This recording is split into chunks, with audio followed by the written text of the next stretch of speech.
So Lord Boss Graka wanted to see Campfire Stories, Bradley/Gloves. Now, I have just got through watching another Campfire Stories that was about some cabinets. And pretty much it was definitely entertaining. Good old military action. Military stories make me laugh because I've been there. And as ridiculous as it might sound, it is very much the case. But in any case, we're going to get into Campfire Stories about Bradleys and gloves. Here we go. Were you also required to clear a Bradley at one point? Why would they call you a small arms repairman? Because technically... Because technically a Bradley is small arms. True. Yeah, technically, as far as the Army is concerned, the M242 chain gun on the front of a Bradley is considered small arms. Good grief. So are 155mm howitzers. I don't know how much larger small... Now, I didn't know about the 155mm howitzer being a small arm, but pretty much anything that isn't a cannon is considered small arms, which is ridiculous. But, yeah. guns can get. I think their logic behind it was, well, it's small enough that a person could theoretically move it, so it must be small arms. Oh, the truck broke down. Get our small arms repairman in over here. Yeah, a 6-cylinder engine is kind of like a gun. I would tell the story about me having to clear the Bradley, but it is a long story and it kind of makes me really angry. So one night I'm sleeping in my barracks room in Iraq. Someone comes and starts pounding on my door, wakes me up. Specialist, get up, get up. Someone on the phone for you. All right, fine. So I go answer the phone. And it's somebody from one of the other companies, and they're telling me, we need you to come over to this gate over here and clear a Bradley. What do you mean clear a Bradley? Well, we need you to come make sure that the main gun on this Bradley is cleared. What? I mean, I can do that theoretically. I haven't worked on one since I was in, like, job training, but alright, where's the gunner? Yeah. He's gone. Why? Where's the driver? He's gone too. What? Where's the tank commander? He is also gone. Where was everybody? Out to lunch? When they said gone, I assumed they meant that everybody in this Bradley had been killed and they had towed it back to the gate. Right. And that they needed me to come clear it before they brought it into the base. Because you can't just be driving a armored vehicle around with a 25mm chain gun loaded on it. Right. Through a base with people in it. Why not? You know somebody would be stupid and be like, look, I'm a gunner, haha, and then they would just rip 12 rounds through the side of a building. Yeah, okay, fair enough. It's The next day I found out from somebody else that what had happened is some of the people on gate guard had noticed that there was just a Bradley driving up and down one of the main routes by itself with no other vehicles with it. Yeah, that's usually a problem. That's abnormal. They're normally part of a caravan, right? Yeah, they're normally part of a convoy. Why is this Bradley driving around by itself? So they get in a Humvee, they drive out to there, and they find this Bradley. They have to get in its way because it keeps trying to drive away. Oh, God. So weird. No, it's They not. can't get a hold of him on any radio frequencies. So they basically just park right in front of it and flag him down and take like 20 minutes to coax this driver out of the vehicle, reassuring him that yes, in fact, they are U.S. soldiers and no, they're not going to try and kill him the moment he gets out of the vehicle. I'm still not sure why he was driving around I by got himself. an idea. Well, I'll get to that. What happened was this Bradley was part of a armored vehicle convoy that had driven through 5 different areas of operation. And this Bradley got hit with an IED. Everybody was a little shooken up, but they were okay. So they moved the Bradley to a different spot in the convoy. Okay. Kept going. It got hit with another IED. So they moved it to another spot in the convoy. You're just rearranging deck chairs in the Titanic. And it got hit with another IED. Oh, my God. Still, yeah. At this point, this Bradley has been hit with 3 IEDs now. The gunner and the tank commander of this Bradley suddenly decide, you know what? Fuck this, I'm done being in this Bradley. So they get out of the Bradley and leave the driver, who is a 19-year-old kid Oh and has my never been outside God. the wire in Iraq before, in the vehicle by himself. And then they start the convoy back up. 10 minutes later, guess what happens? I don't know. The Bradley gets hit with another IED. This one is so bad that it knocks out the comms in the vehicle, meaning that the driver can no longer talk to anybody else. The driver hits his head against the inside of the vehicle, gets knocked unconscious, and the rest of the convoy goes, he's gotta be dead, and leaves. The vehicle is still functional Wow. after being hit 4 times? Bradleys are tough. And they leave him, completely forgetting the first part of the Soldier's Creed, I will never leave a fallen comrade. They just leave him. Didn't even grab his dog tags? No, nothing. The rest of the convoy just went, fuck it. Drove off. Driver wakes up. He's suffered a serious concussion. Doesn't know where he is.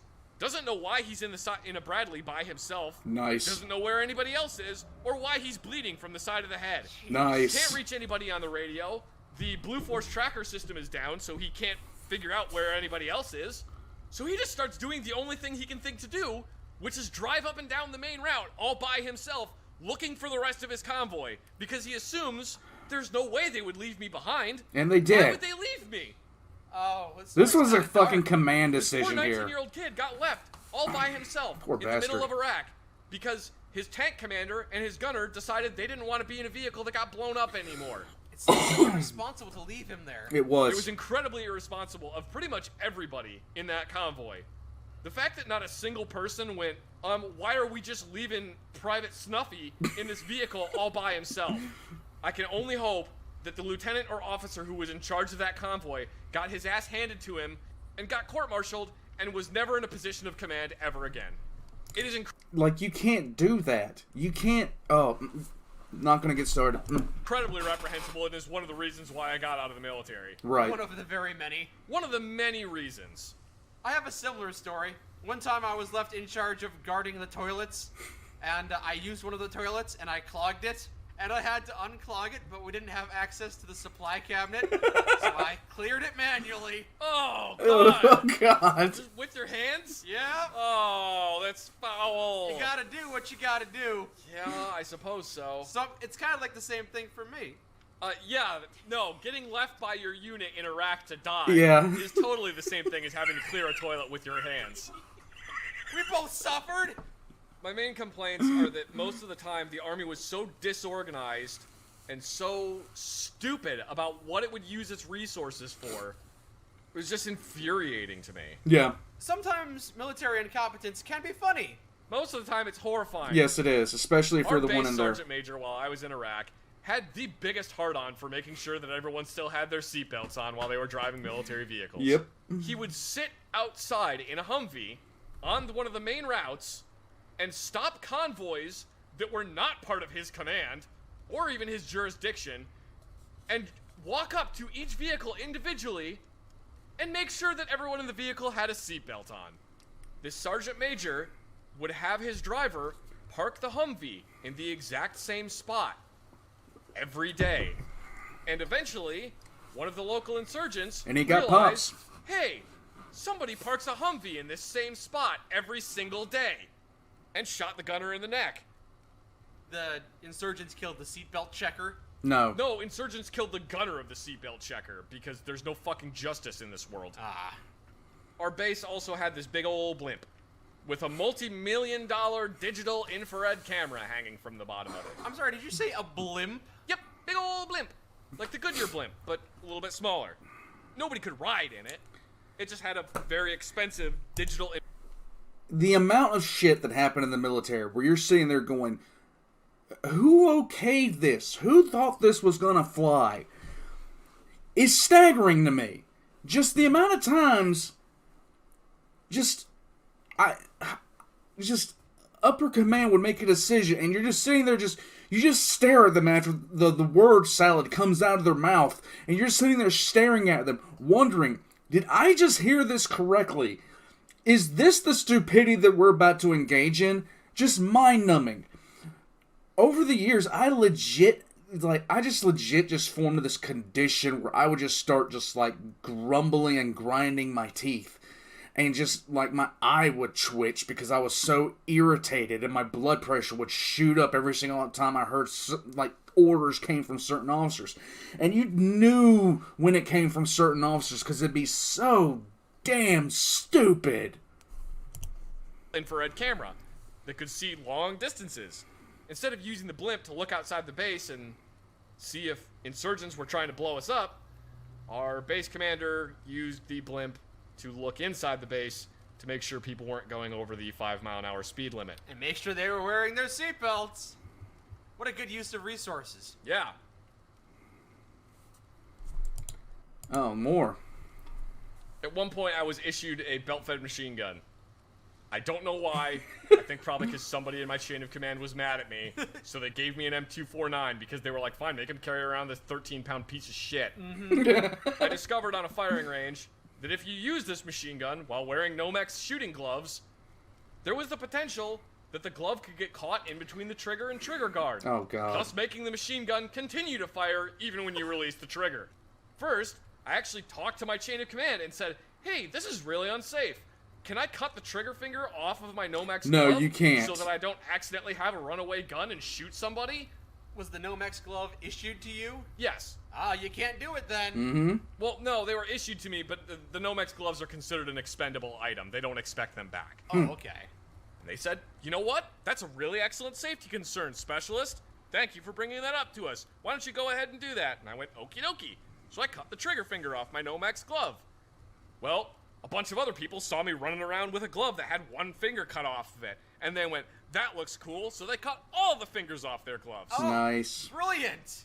And then, literally the next day at formation, everyone got yelled at because a bunch of people were going around cutting the fingers off their Nomex gloves. And their excuse was, yeah, but I saw Specialist Zach do it, so that means I can do it too. Specialist Zach had a legitimate safety concern. You guys are just frickin' idiots. It's nice to have a story about your leadership that doesn't exemplify how stupid they were. I felt validated. Is that it? Yes, that's it. All right. It's entirely accurate. The amount of times that I felt like my brain was going to just implode when certain things would happen in the military. The story about the gunner and the gunner and the tank commander getting out of the Bradley to go into another vehicle, that doesn't surprise me one bit. They're never supposed to do that. Oh yeah, please remember to like and subscribe. Get me up in the algorithm. I'd appreciate that. Catch you guys next time.